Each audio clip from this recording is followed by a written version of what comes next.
কি খবর তোমাদের? কেমন আছো তোমরা সবাই? ক্লাস হবে আজকে শিওর শর্ট পরিসংখ্যান, যেখান থেকে একটা কোশ্চেন আসবেই, 10 নাম্বার তোমাকে অ্যান্সার করতেই হবে। এবং সেই পরিসংখ্যানের সব থেকে ইম্পর্টেন্ট টপিক হচ্ছে লেখচিত্র। আজকে ফার্স্ট ক্লাসে শুধুমাত্র আমরা লেখচিত্র নিয়ে আলোচনা করব। পরিসংখ্যানের টপিকই আছে হাতে গোনা মাত্র 3টা: গড়, মধ্যক, প্রচুরক, লেখচিত্র। এই তো দুইটাই টপিক, আর কোনো টপিক নাই। গড় নির্ণয়ের বিভিন্ন পদ্ধতি আছে, সংক্ষিপ্ত পদ্ধতি, সেটা তো আমরা ফু দিয়ে করে ফেলবো। পরবর্তী ক্লাসে বোঝাবো যে ফু দিয়ে কিভাবে গড় নির্ণয় করা হয়। আজকের ক্লাসটাতে আলোচনা থাকবে হচ্ছে লেখচিত্র। এবং তোমাদের সিলেবাস অন্তর্ভুক্ত লেখচিত্র আছে 3টা: গণসংখ্যার বহুভুজ নির্ণয়, অজীব রেখ নির্ণয় এবং আয়তলেখ নির্ণয়। এই আয়তলেখ নির্ণয়টা তোমরা অলরেডি ক্লাস 8-এ সিলেবাসে করে আসছো, তারপরেও আমরা আজকে দেখব এবং সিরিয়াল মেনটেন করে দেখব। চলো, লেখচিত্র সংক্ষেপে এবং সহজে তোমাদের বোঝানোর জন্য আমি বোর্ডে ফার্স্টেই কিছু বিষয় লিখে রাখছি। সেটা হচ্ছে, একটা লেখচিত্র ফার্স্ট তোমাকে কোন লেখচিত্রটা দেখতে কেমন হবে এই বিষয়ে তোমার একটু আইডিয়া রাখতে হবে। প্রত্যেকটা এই বহুভুজ দেখতে কেমন হয়, অজীব রেখ কেমন হয়, আয়তলেখ কেমন হয়, এটা সম্পর্কে একটু আইডিয়া রাখতে হবে। যে আইডিয়াটা আমরা সামনে পেয়ে যাবো ইনশাআল্লাহ, সমস্যা নেই। কিন্তু এক্স অক্ষ বরাবর এবং ওয়াই অক্ষ বরাবর কে যাবে লেখচিত্রতে, এই বিষয়টাও বোঝা অনেক গুরুত্বপূর্ণ একটা বিষয়। এবং সব সময় মনে রাখো, এক্স অক্ষ বরাবর যাবে সব সময় শ্রেণীব্যাপ্তি। একদম পরিসংখ্যানের যত লেখচিত্র করবা সব সময় এক্স অক্ষ বরাবর যাবে শ্রেণীব্যাপ্তি। কিন্তু শুধু শ্রেণীব্যাপ্তি বললে ভুল হবে।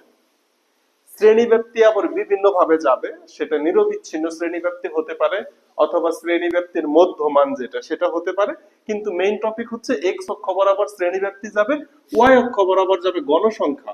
কিন্তু শুধু গণসংখ্যা বললেও ভুল হবে, কেননা এই গণসংখ্যা ক্রমযোজিত গণসংখ্যাও হতে পারে, শুধু গণসংখ্যাও হতে পারে। এটা নির্ভর করবে গ্রাফটা দেখতে কেমন।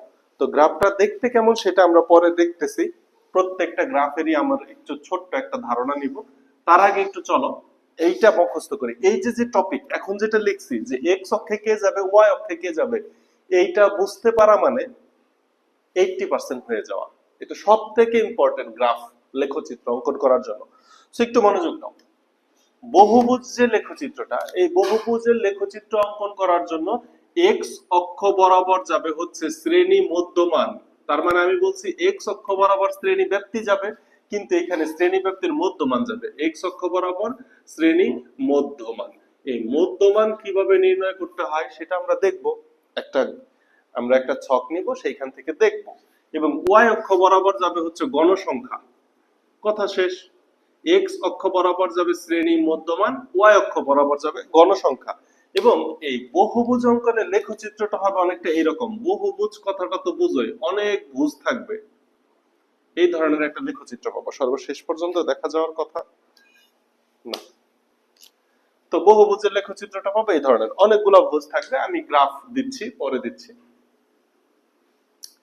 এরপরে থাকবে হচ্ছে 2 নম্বরে অজীব রেখ যখন অঙ্কন করব, এই অজীব রেখার ঘটনাটা কি ঘটবে।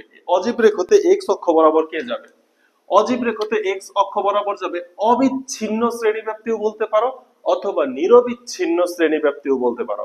অর্থাৎ দুইটা শ্রেণীব্যাপ্তির মাঝখানে কোনো ফাঁকা জায়গা থাকবে না, তাকে বলা হয় অবিচ্ছিন্ন শ্রেণীব্যাপ্তি। সো লেখো অবিচ্ছিন্ন শ্রেণীব্যাপ্তি। অবিচ্ছিন্ন শ্রেণীব্যাপ্তি, এটা যাবে এক্স অক্ষ বরাবর অবিচ্ছিন্ন শ্রেণীব্যাপ্তি।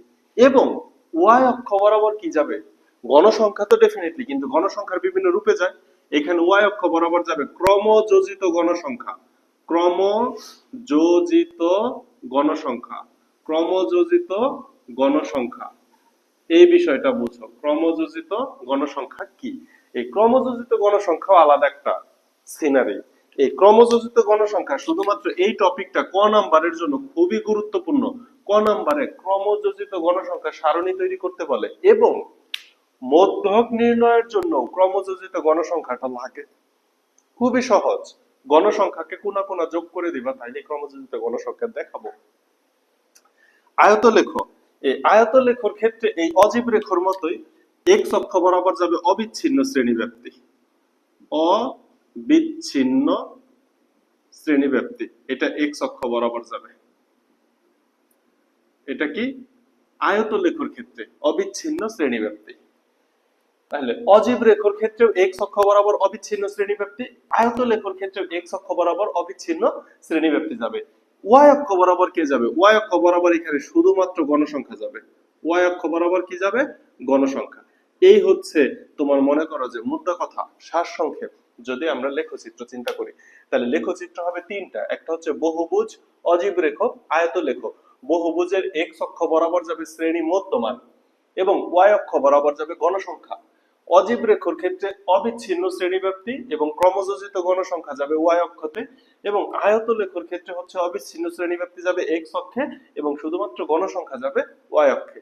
এইটুকুই। এখন আসো এই যে প্রত্যেকটা বিষয়, এই প্রত্যেকটা বিষয় দেখতে কেমন আমরা একটু দেখি।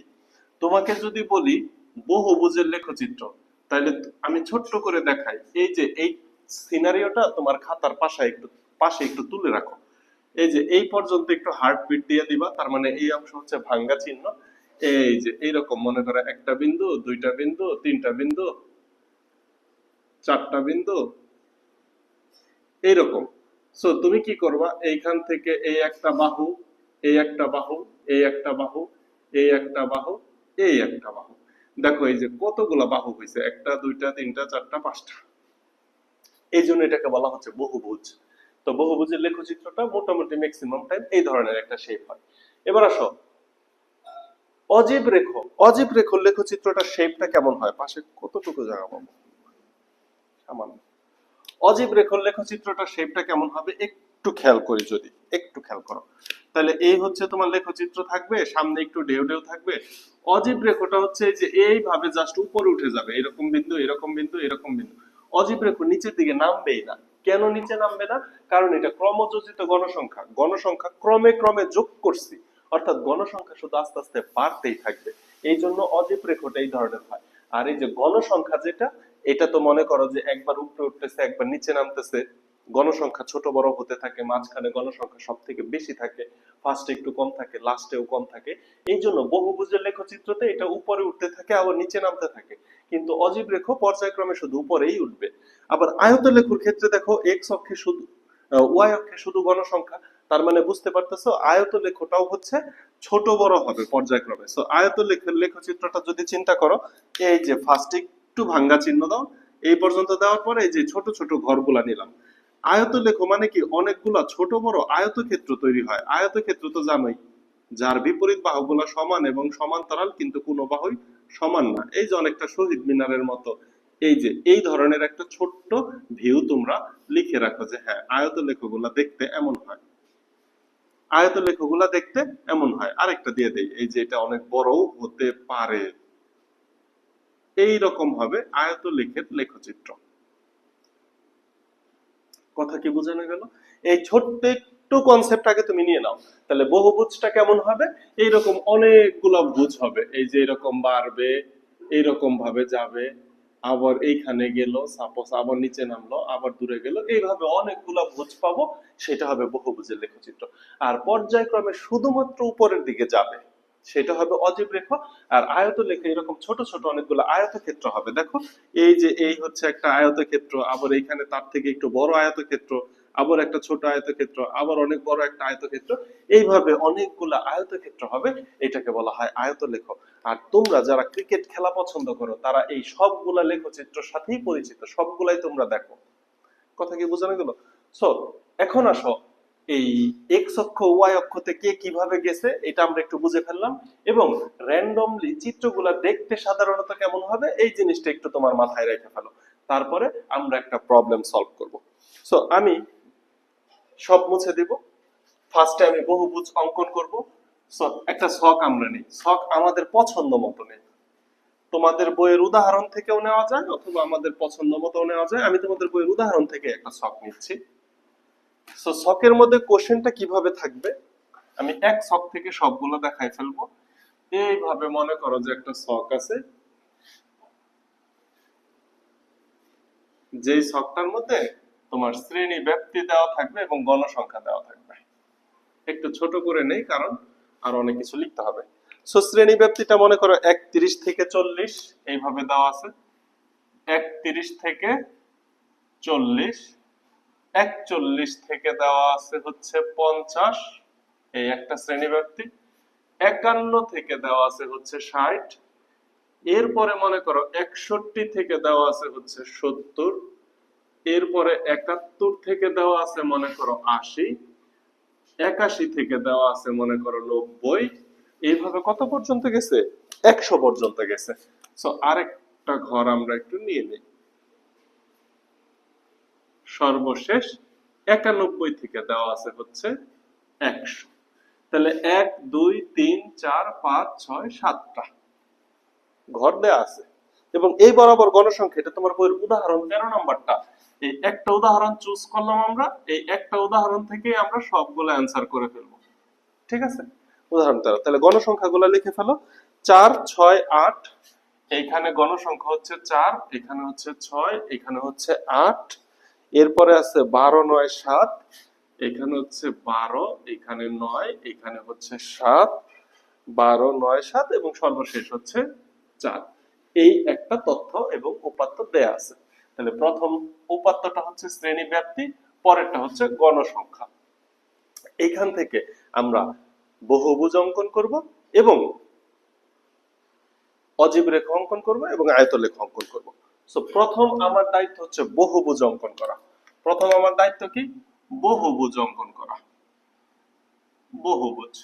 এখন বহুভুজ অঙ্কন করার ক্ষেত্রে যে আমি ছক বানাবো, তুমি তো জানো এক্স অক্ষ বরাবর কে যাবে। সো বহুভুজের ক্ষেত্রে আমি লেখচিত্রটা পরে দিচ্ছি, আগে এইটুকুর মধ্যে একটা বক্স করে নিই। বহুভুজের মধ্যে শ্রেণী ব্যাপ্তি দিব, গণসংখ্যা দিব এবং শ্রেণী মধ্যমান দিব। এই তিনটা মাত্র ঘর হইলে বহুভুজের লেখচিত্র হয়ে যায়। তাহলে বহুভুজের লেখচিত্র খুবই সহজ। এই যে এইভাবে একটা ঘর নাও, এইভাবে ঘর নাও, এই তিনটা ঘরের মধ্যে বহুভুজ হয়ে যাবে। আমি ছোট করে দিই, ওইদিকে যেন আমি লেখচিত্র করতে পারি। সো এইদিকে দাও শ্রেণী ব্যাপ্তি, এইদিকে আরো ছোট করে প্রথম দাগটা আরো ছোট করে দিই, নাহলে আবার জায়গা হবে না। প্রথমে কি দিব তাহলে? শ্রেণী ব্যাপ্তি। শ্রেণী ব্যাপ্তি। তাহলে শ্রেণী ব্যাপ্তি গুলো দেখে দেখে লিখে ফেলতে হবে।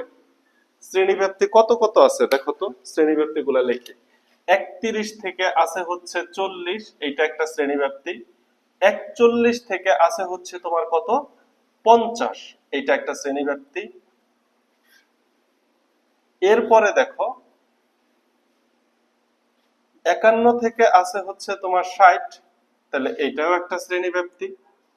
61 থেকে আছে হচ্ছে 70, আরেকটা শ্রেণী চলে গেল। 71 থেকে আছে হচ্ছে তোমার 80, আরেকটা শ্রেণী চলে গেল। 81 থেকে আছে হচ্ছে তোমার 90, আরেকটা শ্রেণী চলে গেল। এবং সর্বশেষ দেখো তোমার 91 থেকে আছে হচ্ছে 100। এই পর্যন্ত আসলো শ্রেণী ব্যাপ্তি। ওকে, এখন আসো আমি এই ঘরটাতে নির্ণয় করব হচ্ছে শ্রেণী মধ্যমান। শ্রেণী মধ্যমান, দাগ দাও। আর এই ঘরটাতে আমি দিতে চাচ্ছি গণসংখ্যা। এই ঘরটাতে আমি কি দিতে চাচ্ছি? গণসংখ্যা। এরপরে আমি দাগ দিয়ে দিলাম। তাহলে এই যে পরবর্তী যে অংশ আছে, পরবর্তী অংশ আমি মুছে দিব, কারণ এই পাশে আমি একটু লেখচিত্রটা করতে চাই। এই হচ্ছে গণসংখ্যা।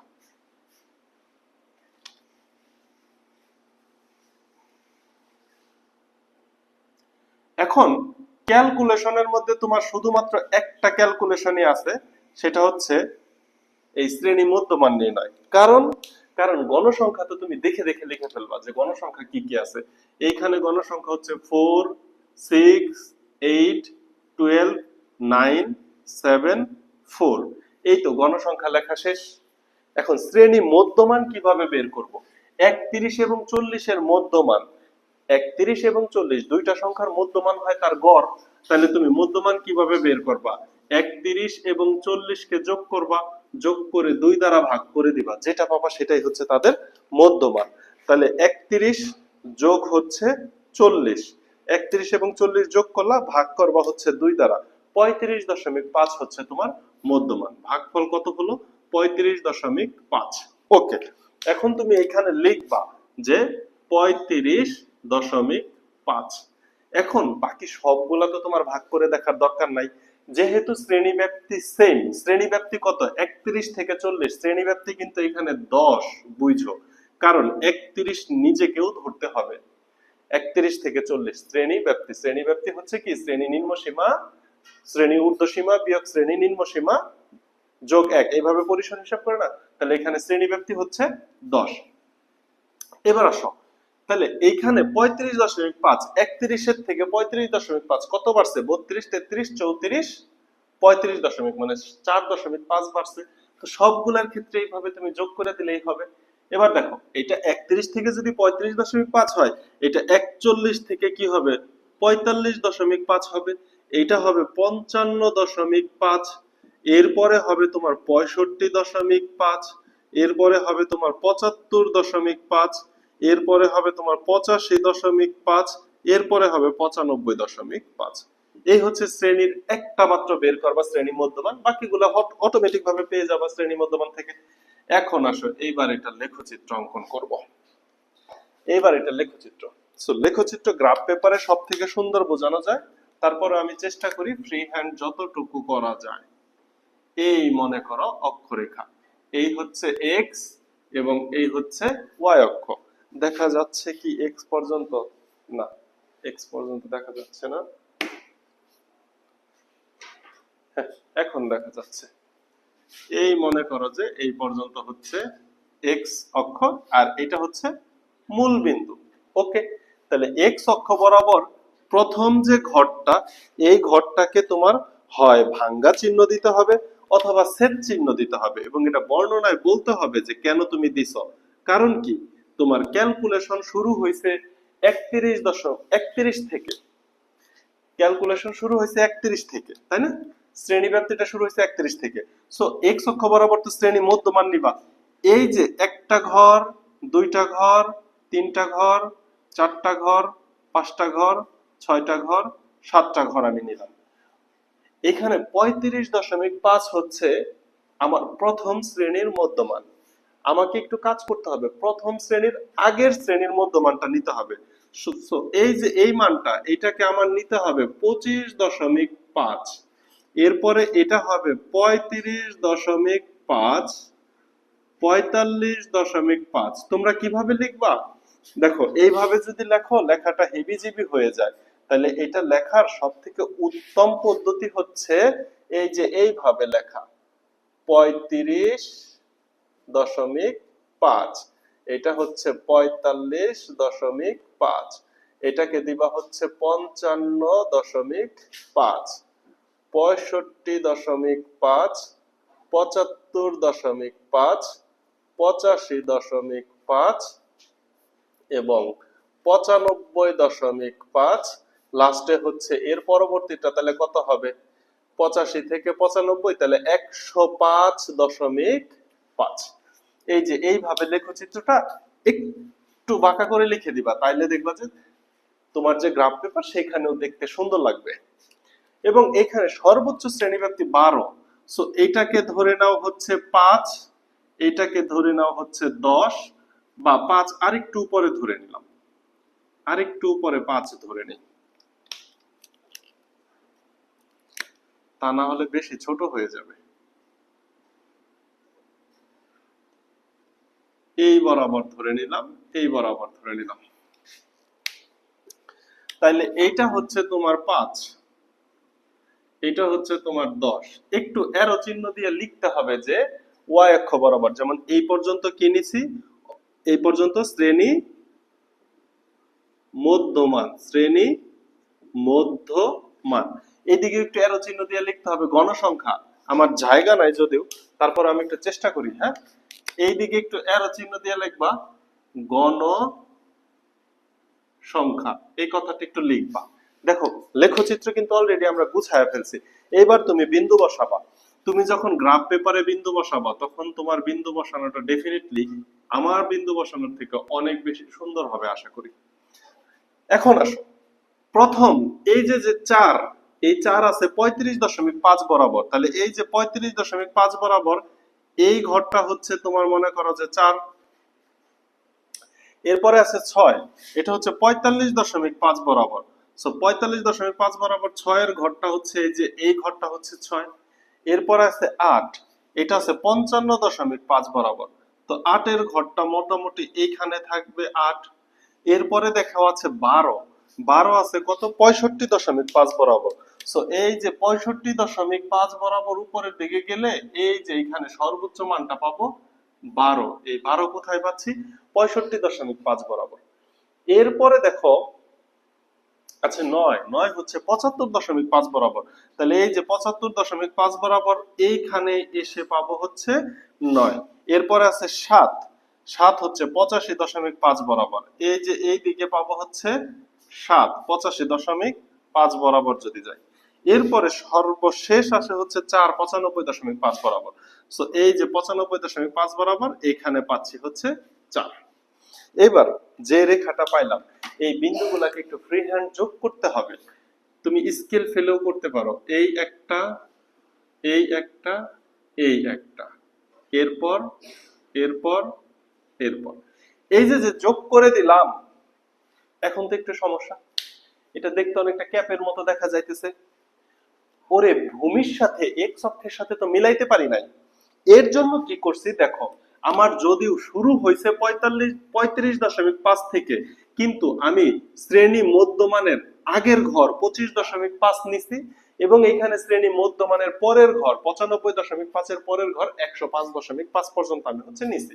তাইলে কি করবে, এই আগের ঘরটা কেন নিছি জানো, এই যে এটাকে টেনে যোগ করে দেওয়ার জন্য আগের ঘর, এবং এইটা হচ্ছে এই যে শেষের ঘরের সাথে যোগ হবে।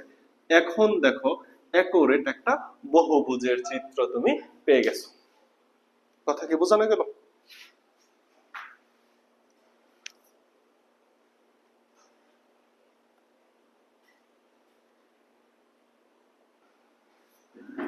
এখন দেখো আরেকটু ক্লিয়ার দেখা যাচ্ছে। তাহলে ঘটনা হচ্ছে এইটা করতে কিন্তু খুব বেশি সময় লাগবে না, কারণ এই যে যে তোমার যে বক্সটা, এই বক্সে কিন্তু লেখার কিছু নাই। এই যে শ্রেণী ব্যাপ্তি, এটা তো তুমি দেখে দেখে লিখবা। তোমাকে যে প্রশ্নের মধ্যে শ্রেণী ব্যাপ্তি দেওয়া আছে সেটা দেখে দেখে লিখবা না। গণসংখ্যা, এটাও তো তুমি দেখে দেখে লিখবা। শ্রেণী মধ্যমান, এটা শুধু প্রথম শ্রেণীর মধ্যমানটা বের করে নিবা। পরের গুলা তো তুমি এমনিতেই পারবা শ্রেণী মধ্যমান কি। এরপরে তুমি লেখচিত্রতে হাত দিবা, এক্স অক্ষ এবং ওয়াই অক্ষ বরাবর গুণে একটু ঘরগুলা নিয়ে নিবা। কথা কি ক্লিয়ার? এরপরে বিন্দুগুলা বসাইবা। এরপরে তোমার যে কাজ, একটু লেখচিত্রতে লিখতে হবে, খাতার মধ্যে লিখতে হবে। লেখচিত্র নিচে কি লিখবো, এক্স অক্ষ বরাবর শ্রেণী মধ্যমান এবং ওয়াই অক্ষ বরাবর গণসংখ্যা নেওয়া হলো, ভালো কথা। এরপরে এক্স অক্ষের কয় ঘরকে শ্রেণী মধ্যমানের কয় ঘর ধরছো, যেমন মনে করো যে এইখানে কিন্তু শ্রেণী ব্যবধান হচ্ছে 10, এইখানে শ্রেণী ব্যবধান হচ্ছে 10, বুঝছো শ্রেণী ব্যবধান 10। এইখানে তুমি মনে করো 5 ঘরকে নিতে পারো। যদি 5 ঘরকে নাও তাহলে সব থেকে সহজ হবে কি জানো, সব থেকে সহজ হবে হচ্ছে শ্রেণী ব্যাপ্তির 10 ঘর সমান ছক কাগজের ক্ষুদ্রতম 5 ঘর, অথবা 10 ঘর আর এইখানে নিচ্ছ 5 ঘর। তো তুমি একটু ভাগ করো, তাহলে দেখো শ্রেণী ব্যাপ্তির 2 ঘর সমান ক্ষুদ্রতম বর্গের 1 ঘর। তাহলে কি এক্স অক্ষ বরাবর 2 ঘর, এই 2 ঘর কার, শ্রেণী ব্যাপ্তির 2 ঘর, শ্রেণী ব্যাপ্তির 2 ঘর সমান ছক কাগজের, ছক কাগজের ক্ষুদ্রতম 1 ঘর। আর ওয়াই অক্ষ বরাবর 2 ঘরকে তুমি 1 ঘর ধরে নিতে পারো, যে ওয়াই অক্ষ বরাবর গণসংখ্যার মানে ছক কাগজের 2 ঘর সমান গণসংখ্যার 1 ঘর, এইভাবে তুমি ধরে নিতে পারো। তাইলেই হয়ে যাবে তোমার লেখচিত্র। বর্ণনাটা বলবা, এরপরে বলবা যে 0 থেকে 25 পর্যন্ত সংখ্যাগুলো বোঝানোর জন্য একটি ছেদ চিহ্ন বা ভাঙা চিহ্ন বোঝানো হয়েছে, বাস। ছক কাগজে বিন্দুগুলো বসায়, বসিয়ে বিন্দুগুলো যোগ করলে একটি গণসংখ্যা সারণী পাই। এই কথা বলে দিলেই হয়, আর বেশি কিছু বলতে হয় না। এরপরেও তোমরা যখন টেস্ট পেপার সলভ করবা বা দেখবা, একটা বর্ণনা একটা পড়ে নিও, কাজ শেষ। এই হচ্ছে মোটামুটি তোমার শ্রেণী ব্যাপ্তি বা শ্রেণী মানে এই তোমার বহুভুজের লেখচিত্র অঙ্কন পরিসংখ্যানের ক্ষেত্রে, গণসংখ্যার বহুভুজের লেখচিত্র অঙ্কন।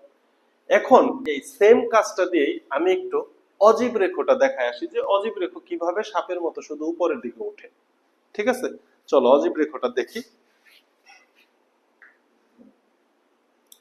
অজীব রেখার ক্ষেত্রে কি হবে, অজীব রেখার ক্ষেত্রে আমি এই ছকটা মুছে দেই আগে, ছকটা আবার পরে করতে হবে।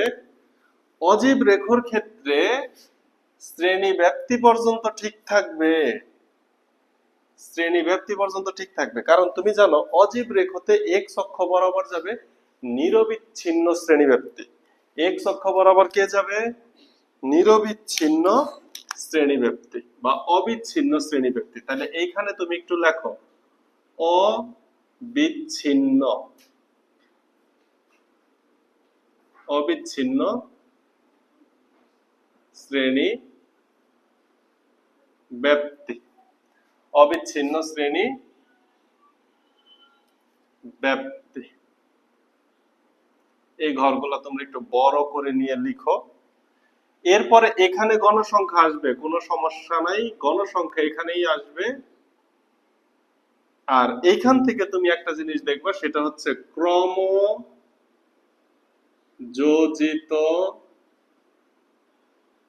গণসংখ্যা, ক্রমযোজিত গণসংখ্যা। এই যে এর মধ্যে ইনশাআল্লাহ হয়ে যাবে। তাইলে অবিচ্ছিন্ন শ্রেণী ব্যাপ্তিটা অনেকেই অনেকভাবে করে, এইটা একটু ফার্স্টে বুঝে নাও। কারণ এই গণসংখ্যা তো দেখে দেখে লিখবো, ক্রমযোজিত গণসংখ্যা শুধু স্টেপ বাই স্টেপ যোগ করবো, তাইলে ক্রমযোজিত গণসংখ্যা হবে। অবিচ্ছিন্ন শ্রেণী ব্যাপ্তি দেখো, দেখো 31 থেকে 40 এইটাকে যদি তুমি অবিচ্ছিন্ন করতে চাও, মানে কি শ্রেণী ব্যাপ্তির মাঝখানে কোনো ফাঁকা থাকবে না। অবিচ্ছিন্ন কেন করব সেটা আমি লেখচিত্র সময় দেখাচ্ছি, আগে এটা বুঝো যে কিভাবে অবিচ্ছিন্ন করা যায়। তাইলে দেখো এই বাম সাইড থেকে যদি আমি এক কমাই দেই, তাহলে দেখো 30 থেকে 40 এটা একটা অবিচ্ছিন্ন শ্রেণী ব্যাপ্তি হয়ে যায়। তাহলে 31 থেকে 40 এর অবিচ্ছিন্ন কত হবে? 30 থেকে 40। তাহলে এইখানে তুমি লিখতে পারো 30 থেকে 40।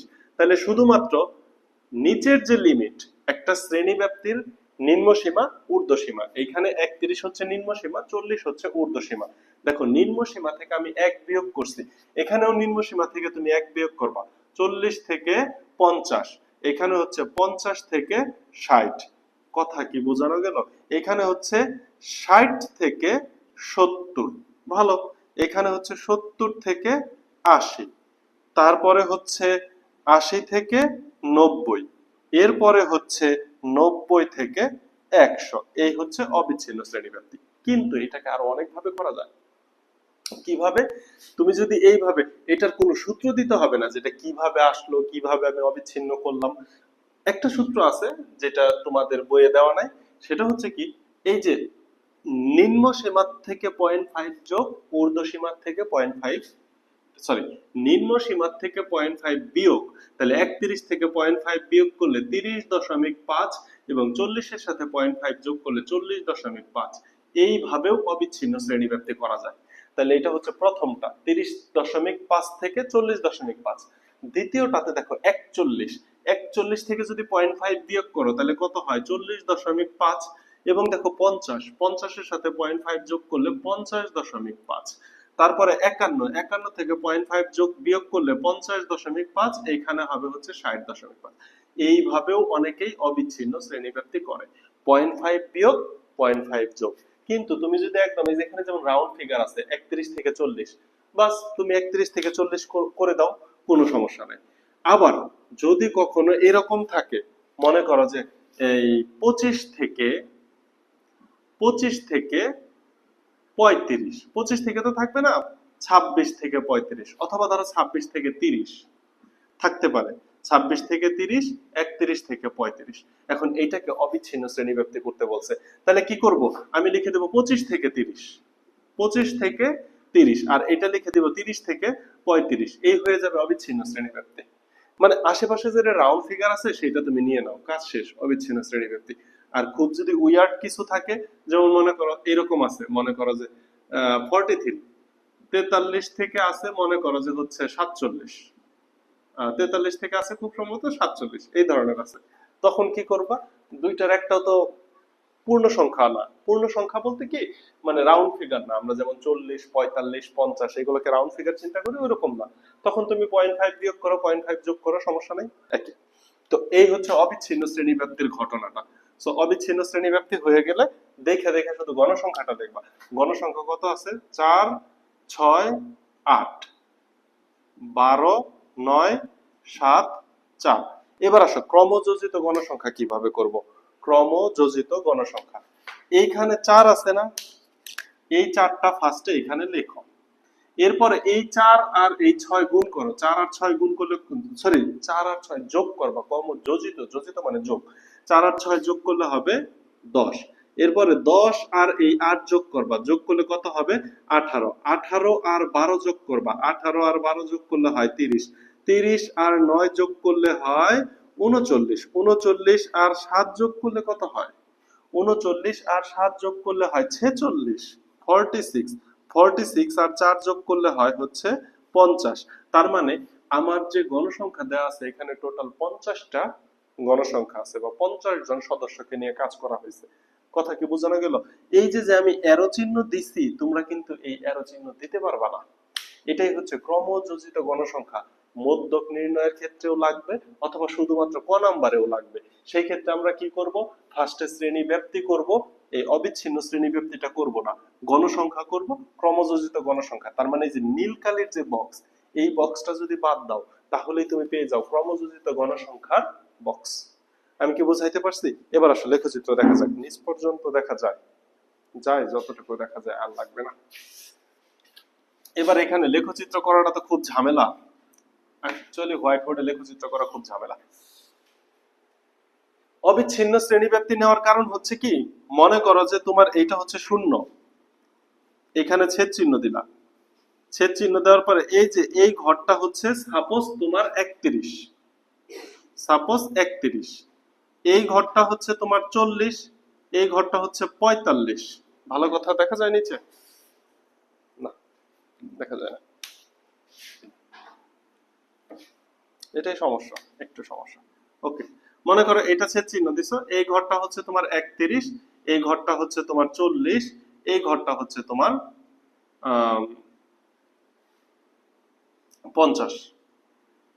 এখন তুমি যখন লেখচিত্র করবা, তোমার লেখচিত্র হচ্ছে 31 থেকে 40। তার মানে কি, এই যে এই পর্যন্ত একটা লেখচিত্র হইলো, আমি আয়ত লেখ দিয়ে বুঝাই।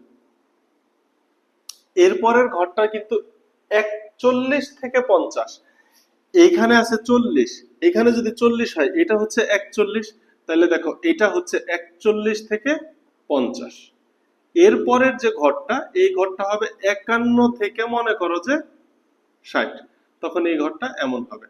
যদি অবিচ্ছিন্ন শ্রেণীব্যাপ্তি না নেই, তাহলে দেখো এই যে যে আয়ত লেখগুলা হচ্ছে, বহুভুজের ক্ষেত্রেও তাই হবে, মাঝখানে কিন্তু একটা একটু করে ফাঁকা থাকতেছে। তো পরিসংখ্যানে একটু করে যদি ফাঁকা থাকে, তাহলে এইটার মধ্যবিন্দু যোগ করে বহুভুজ অঙ্কন করতে পারবা না। এই জন্য আমরা অবিচ্ছিন্ন শ্রেণীব্যাপ্তি নেই, যাতে করে মাঝখানে কোনো ফাঁকা না থাকে। কথা কি ক্লিয়ার বোঝানো গেল? তাহলে বহুভুজ অঙ্কনের লেখচিত্র আমি কিভাবে দেখাবো তোমাদের, ছোট করে একটু দেখাই দিই। এক্স অক্ষে কে যাবে, ওয়াই অক্ষে কে যাবে, এটা তোমরা বুঝে নিও। হ্যাঁ, এই পর্যন্ত দেখা যায়। তো এই পর্যন্ত একটু ছেদ চিহ্ন দাও, এই হচ্ছে ঘর, এটার নাম দাও হচ্ছে 30। সো এই যে এটা হচ্ছে 30, এটা হচ্ছে 40, এটা হচ্ছে 50, 60, 70, 80, 90, 100। একটু ঝামেলা হয়ে গেছে, এই যে 30 আগের ঘর যে 20 দিয়ে নিতে হবে, 20 দিয়ে নিব। তার মানে এই যে মাঝখানে ছোট্ট একটু জায়গা না, এটাকে একটু ডট ডট দিয়ে ছেদ চিহ্ন দাও। তাহলে এটা হচ্ছে এক্স অক্ষ, এক্স অক্ষ বরাবর, আর এটা হচ্ছে ওয়াই অক্ষ, ওয়াই অক্ষ। আর এটা দাও হচ্ছে 10, 20, 30, 40, এই হচ্ছে তোমার 50। এখন আশা করি দেখা যায়, যায় মোটামুটি। ওকে, এখন দেখো 20 আগের ঘরটা কেন নিছি সেটা আমি পরে বলবো। তাহলে এই যে বহুভুজ বসাও, প্রথম ঘরে আছে 4, তাহলে এই যে এই বরাবর দিবা হচ্ছে 4, 30 বরাবর, কারণ দেখো এখানে শ্রেণীর নিম্ন সীমা হচ্ছে 30, 30 বরাবর হচ্ছে 4। ও আচ্ছা, ওকে ওকে ওকে, এখানে শ্রেণীর নিম্ন সীমা না, ঊর্ধ্ব সীমা বরাবর বসানো হয়, ঊর্ধ্ব সীমা পর্যন্ত বসানো হয়। সো এই যে 20 দেওয়ার দরকার নেই, 20 দেওয়ার দরকার নাই, এই যে পর্যন্ত ডট ডট দিয়ে দাও, ডট ডট দিয়ে দাও। তাহলে দেখো এই যে প্রথম যে ঘরটা এটা দেখো ঊর্ধ্বসীমা হচ্ছে 40, তাহলে 40 বরাবর দিবা হচ্ছে 4। এর পরেরটা হচ্ছে 50, 50 বরাবর কত যাবে? 50 বরাবর যাবে হচ্ছে 6। এরপরে হচ্ছে 60 বরাবর যাবে হচ্ছে 8, একটু উপরে উঠে যাচ্ছে। 70 বরাবর যাবে হচ্ছে 12, 70 বরাবর যাবে হচ্ছে এই ধরো এখানে 12, 70। 80 বরাবর যাবে হচ্ছে, ওরে সরি সরি কি বল, দুঃখিত দুঃখিত দুঃখিত। আমি গণসংখ্যা বসাই ফেলছি, ক্রমযোজিত গণসংখ্যা। এই যে 4, 40 বরাবর হচ্ছে 4, 50 বরাবর যাবে হচ্ছে 10, 50 বরাবর কত যাবে? এই হচ্ছে 10। এরপরে যাবে হচ্ছে 18, তাহলে 60 বরাবর তুমি চিন্তা করো, এইভাবে উঠতে থাকো 60 বরাবর, এই যে এইখানে ধরো 18, তাহলে এইদিকে 18। দাগগুলো একটু দিয়ে রাখি আমার জন্য সুবিধা হবে। আচ্ছা, সো 18 আর একটু নিচে হবে, এই ধরো এইখানে হবে 18। এরপরে 70 বরাবর যাবে হচ্ছে 30, 70 বরাবর 60 বরাবর 18 যদি এখানে হয়, 70 বরাবর যাবে হচ্ছে 30। 80 বরাবর যাবে 39, এই হচ্ছে 80, এই বরাবর এইখানে নিয়ে আসো, এই যে 80 বরাবর যাবে 39। 90 বরাবর যাবে হচ্ছে 46, এই হচ্ছে 90, এই দিকে নিয়ে আসো 46, এবং 100 বরাবর যাবে হচ্ছে 50। এইবার এই লেখচিত্রগুলোকে যদি তুমি যোগ করে দাও, তাইলে যেটা পাবা সেটাই হচ্ছে বহুভুজ। কিন্তু এখানে ওই যে 40-এর এক ঘর আগে কেন নিছি জানো? তা না হলে এই যে এক্স অক্ষের সাথে যুক্ত হয় না, এই এক্স অক্ষের সাথে যুক্ত করানোর জন্য এক ঘর নিছি, এইখান থেকে দাগ দিয়ে এক্স অক্ষ যুক্ত করে দেব। এই হচ্ছে অজীব রেখা, যে রেখাটা আস্তে আস্তে শুধু উপরের দিকেই উঠে যাবে।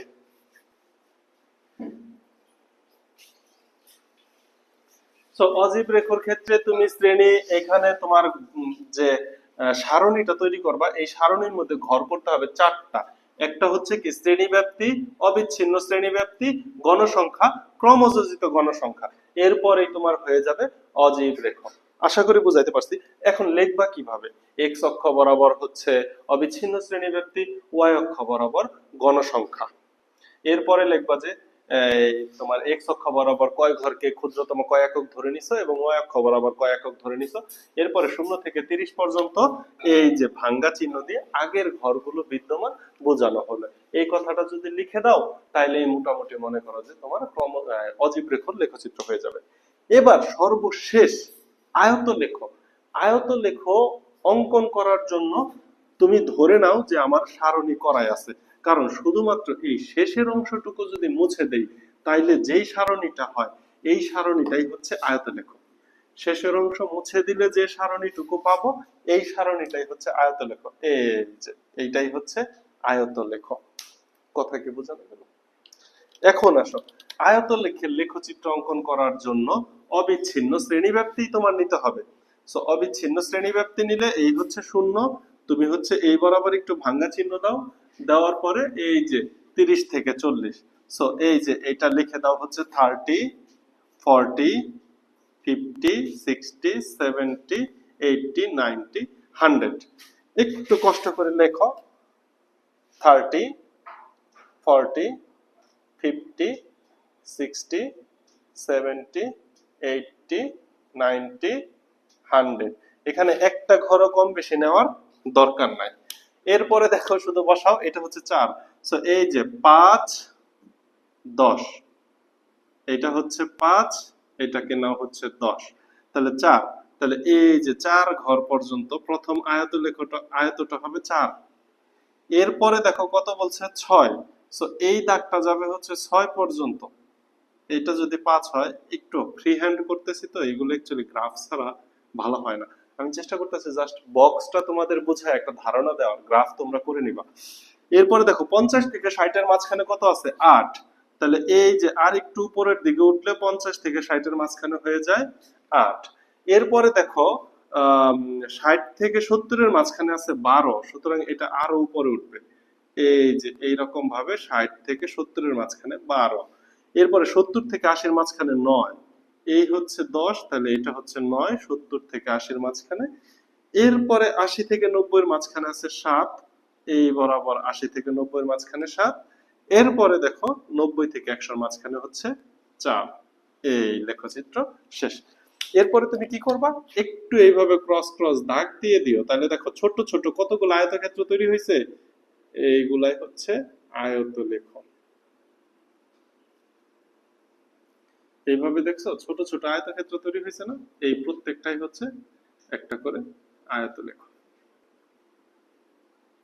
এখানে তাহলে কি কথাগুলা কি লিখতে হবে, কথাগুলা লিখতে হবে এক্স অক্ষ বরাবর অবিচ্ছিন্ন শ্রেণীব্যাপ্তি, এরকম একটা দাগ দিবা, অবিচ্ছিন্ন শ্রেণী ব্যাপ্তি, দেখা যাচ্ছে কিনা জানি না। আর এইদিকে হচ্ছে এরকম একটা দাগ দিবা, দাগ দিয়ে দিবা গণ সংখ্যা। এক্স অক্ষ বরাবর ক্ষুদ্রতম কয় ঘরকে, 30 থেকে 40, 5 ঘরকে ক্ষুদ্রতম এক ঘর ছক কাগজের, এটা হচ্ছে ছক কাগজের ক্ষুদ্রতম এক ঘর সমান শ্রেণীব্যাপ্তির 2 একক, এবং ছক কাগজের ক্ষুদ্রতম এক ঘর সমান গণসংখ্যার 1 একক। এই কথাটা একটু ছকের মধ্যে লিখে দিবা, পরে নিচে তো বর্ণনা যা দেওয়ার দিবাই, যে এই 0 থেকে 30 পর্যন্ত ভাঙ্গা চিহ্ন, আগের ঘরগুলা বিদ্যমান। ফার্স্ট একটু বলে নিবা এক্স অক্ষে অবিচ্ছিন্ন শ্রেণীব্যাপ্তি, ওয়াই অক্ষে গণসংখ্যা, 0 থেকে 30 পর্যন্ত আগের ঘরগুলো বিদ্যমান বোঝানোর জন্য ভাঙ্গা চিহ্ন দেওয়া হলো। তারপরে ছক কাগজের এক ঘর সমান শ্রেণীব্যাপ্তির 2 একক, এবং ছক কাগজের এক ঘর সমান গণসংখ্যার 1 একক ধরে লেখচিত্রটি অঙ্কন করা হলো। বাস, কাজ শেষ। এই ছিল তোমাদের লেখচিত্র। সো আরো যদি মনে করো যে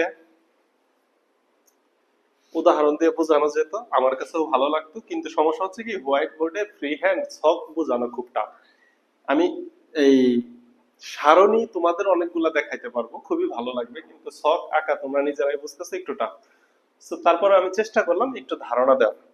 ঠিক আছে, মধ্যক, প্রচুরক এবং সংক্ষিপ্ত পদ্ধতিতে গড় নির্ণয় ইনশাআল্লাহ পরবর্তীতে আলোচনা করব। তোমরা বই নাও, খাতা নাও, নিয়ে প্র্যাকটিস করো। কোনো প্রবলেম হলে আমাকে অবশ্যই জিজ্ঞেস করবা, আমি আরো একটা দুইটা সারণী দিয়ে দরকার হয় আরো একটা দুইটা ক্লাস বেশি দেবো। সো ভালো থাকো, সুস্থ থাকো, এবং আমার জন্য দোয়া রাখো। আল্লাহ হাফেজ।